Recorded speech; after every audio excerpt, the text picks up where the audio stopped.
মুন্সিগঞ্জের সিরাজদিখানে স্মার্ট জাতীয় পরিচয়পত্র বিতরণ করা হয়েছে।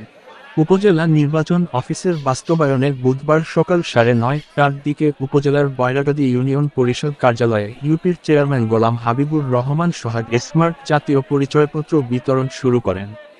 এ সময় তিনি বলেন, 8 থেকে 9 জানুয়ারি পর্যন্ত 2 দিন ইউনিয়নটির 9টি ওয়ার্ডে সকাল 8:30টা থেকে দুপুর 12:30টা পর্যন্ত নারী এবং দুপুর 12:30টা থেকে বিকাল 4টা পর্যন্ত পুরুষদের মাঝে বিতরণ করা হবে।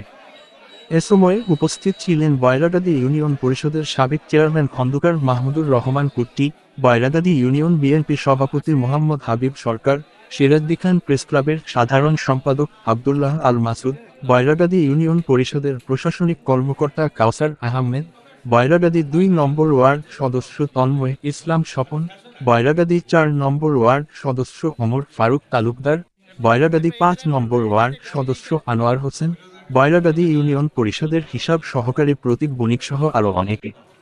প্রসঙ্গত, স্মার্ট কার্ড প্রচলনের ফলে এখন থেকে জালিয়াতির অবসান ঘটবে, কারণ এতে থাকছে 25 ধরনের নিরাপত্তা ব্যবস্থা।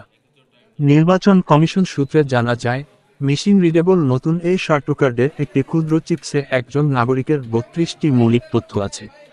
বর্তমানে passport, banking, driving license, trade license, share ব্যবসাসহ 25টি সেবা গ্রহণের সুবিধা থাকছে। ভবিষ্যতে এই সংখ্যা আরও বাড়বে।